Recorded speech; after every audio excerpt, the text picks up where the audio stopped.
Coach Steve Henson here. JJ, you want to get us started? Hey, Steve, how you doing today? Good, thanks. How you guys doing? Not too bad. How's your practice today? It was good. It was good. I think they thought it was really good. I thought it was pretty good. Yesterday was a little short. We had about an hour of practice yesterday, but we just went live right from the start. Terrific energy. I was very pleased with what they did yesterday, and pretty happy with today as well. What have you learned about your team these first two games? Well, hopefully we learned a lot from Saturday. It just was not a good look for us on either end of the floor. We got really hopefully really out of character. We were super soft defensively. Looked like we were packed in there, intentionally packed in tight, which was not the plan. They got us on our heels a little bit. Their little guy Levi, his speed and quickness impacted the game on both ends of the floor. And we did want to give him space. You have to space him out, but the other four guys needed to be more aggressive and just did not like our look at all on the defensive end. Offensively, our guys were super concerned with maintaining our poise against their different kinds of pressure, and we did that. We handled the pressure very, very well, but we just kind of got lulled to sleep, turned it into a real low scoring game, a low pace game, and allowed their defense to take Javon and Keaton out of the game almost entirely. So didn't think we responded very well. I didn't do a very good job of making some adjustments in game to get us cranked up a little bit more, but we'll learn from it and hopefully come back out with a lot better effort on Thursday. Greg, go ahead. Steve, given that evaluation, have you taken any kind of a different approach in practice or emphasized any different things this week because of those things that you noticed? Well, nothing drastic. We can't have a knee-jerk reaction. We told our guys typically you start the season with an exhibition game against a non-Division I opponent, and you have an inter-squad scrimmage, closed-door scrimmage against a D1 opponent, and you typically learn a lot from those games and then try to make some adjustments accordingly. In this case, unfortunately, that game against UTRGV counts in the standings, and we were not good. But it doesn't mean we're going to abandon what we've been talking about. It just reinforced that our habits aren't good enough. We haven't established ourselves on the defensive end yet. And again, I think we had some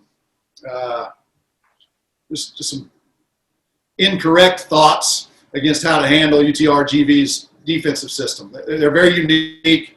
They can press a number of different ways, and what they really ended up doing was denying the inbound pass and then just playing full court man-to-man. And again, we just kind of walked the ball down the floor, didn't get into sets, didn't get the ball zipping. And, I think Keaton and Javon were very conscious of being unselfish. Javon was being face guarded and denied, and so he started setting screens, which were very, very effective, but we still needed to let him touch the ball. If they were going to double him, we needed to let him get it, absorb the double, get it out of there, play 4-on-3 behind the double team. Instead, we just kind of let him go underutilized and played 4-on-4 with Javon being denied. So that was on me. I got to make better decisions. But now we're not panicking.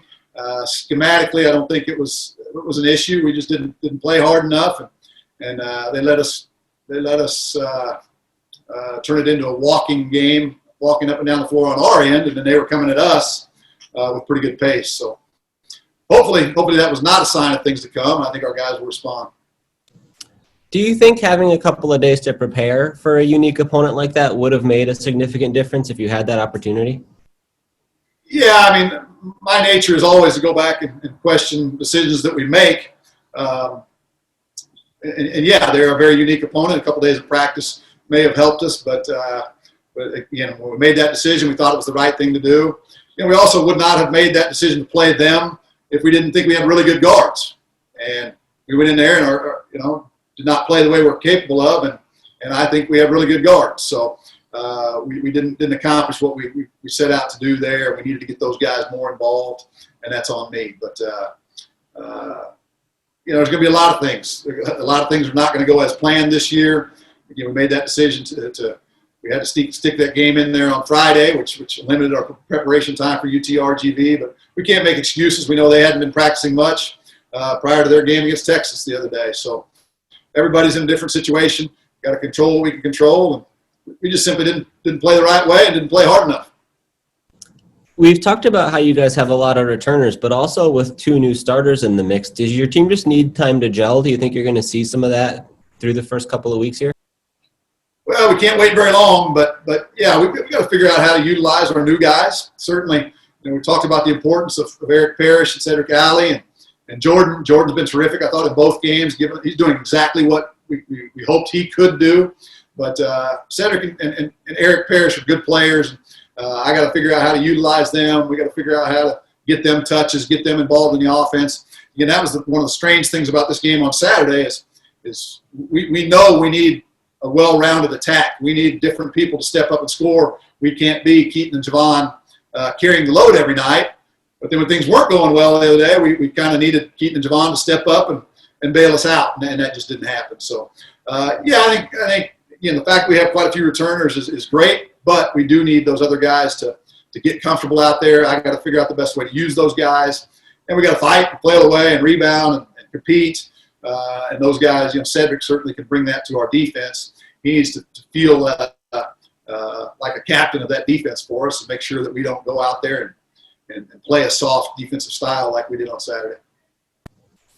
So now, what was the process of getting Oklahoma rescheduled? What was the most significant hurdle you guys had to overcome with that?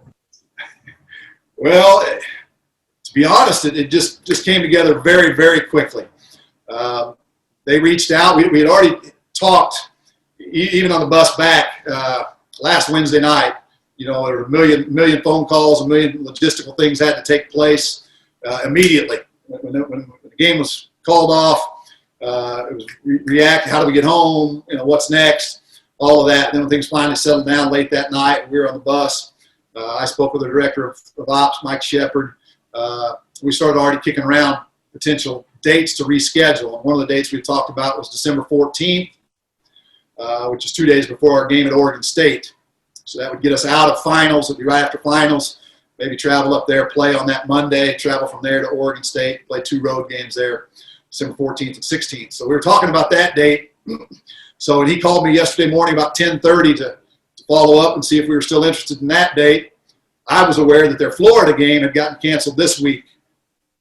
And I said, well, we can play this week. If you want to do it, we'll come up there and play this week. And he said, well, we're trying to schedule a Division II opponent for Thursday night. And so that was their plan. I said, well, if that doesn't come to fruition, I said, give me a call and we'll talk about it. And 2 hours later, they were not able to get the Division II game pulled off, put together. So he called and said, you really want to play Thursday night? I said, absolutely. And then it moved pretty quickly. We got a hold of Josh, our trainer Josh, head of sports medicine. They got on the phone right away, check out our testing schedule, make sure we were on track. That stuff all lined up pretty well, and then it came together very nicely.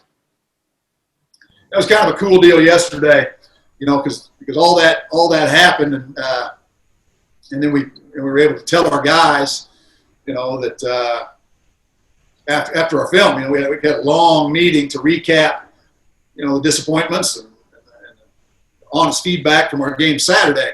We had a good team meeting and had everybody speak in that meeting. And then when the meeting was over, I just asked them if they had anything going on Thursday night. And they all kind of looked at me funny, and I said, well, let's go play Oklahoma then.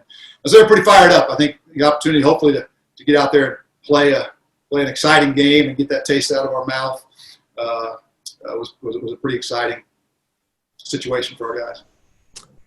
I saw a report today that the Sooners, they're only expecting to have 9 scholarship guys for this one. Do you have a sense of, where they might be weak or how to prepare, or, what impact does that have on you guys? Yeah, I know who's injured. I don't know, or who's out for them. I don't know if they've announced it, so I don't want to leak it. I don't know if you guys do know. They're one of their key guys, the guy that we were prepared for, will not be in the lineup. Really good athlete, good player for them. But they've got, the guys that they have in there in the lineup are good players. And so it won't change our approach drastically at all. We're prepared for, Manick and Reeves are veteran guys that have proven themselves. They've got some other guys that will have new roles for them that will need to step up. Talented players, but guys maybe that haven't had huge roles in the past. So I think we're pretty familiar with them. That was one of the beauties of playing this game this week rather than pushing it off for 2 weeks. We just prepared for them. You know, we don't have to do anything different. We're still ready.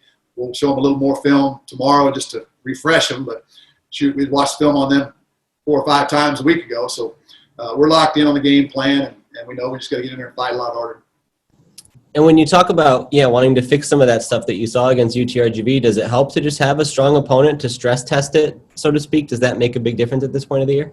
Yeah, one of the things we were kind of looking forward to when we started the week last week was a nice mix of opponents. You know, we got Oklahoma, terrific program, Power 5 program. UTRGV, we knew what to expect from them. A terrific trapping, pressing team with a great system, and then non-D1 opponents. We were thinking we'd get a pretty good cross-section of opponents there, hoping we'd be able to draw some conclusions. We came out of the week, we certainly didn't like what we did on Saturday. We didn't even get to play the game against Oklahoma. So yeah, again, we'll be looking at effort. That's going to be number one. Where are we meeting the ball? What kind of pressure are we getting in the passing lanes? What kind of fight are we going to exhibit on the defensive end? Hopefully those things will be a lot better. And then again, just getting our guys to go back, playing the way we know they can play on the offensive end. Keaton and Javon must be involved. We absolutely need third and fourth scorers, other guys to handle the ball, make plays. But Keaton and Javon, we need to get them more shots than we got them on Saturday. Anything else for Coach Henson? Hey, Steve, have you figured out yet? Are you going to start Javon? Most likely, yeah. We would start him on Thursday night. Okay. Just checking. And just to clarify, you guys just practiced this one. You just had this one practice today. This is the first day that you've practiced, knowing that you were going to be playing the Sooners today. Or did you? We knew yesterday that we were planning to play it. We didn't have the contract, didn't have everything finalized, but we had agreed to play. They had agreed to play. I spoke with Coach Kruger. Unless something wasn't able to come together to pull it off, whether that been travel, whatever it might have been. So when we told them, that would have been about yesterday we watched film from 2:45 till about 3:45. Like I said, had a team meeting. We only had the court yesterday until 5 o'clock because the women had a game. So we knew we were going to have a short practice. But, 3:45 or 4 o'clock, I said, hey, we're going to go down here and practice for an hour. We're getting ready to play Oklahoma. So we had a good practice yesterday, which was just – we didn't change our practice plan. It was basic stuff that we need to work on to be a good team. Today we went back and reviewed a few things that will be keys for us against Oklahoma. So we basically have 1.5 practices there. And then tomorrow we'll get to practice at home before we travel to Oklahoma, which is good. I always like to practice here if we can. We were able to shoot in their arena last week, so that'll be familiar when we walk back in there on game day for shoot around. Thank you. Thank you. Thank you, Steve. All right. Thank you, guys. Thanks, Steve. All right. Thank you.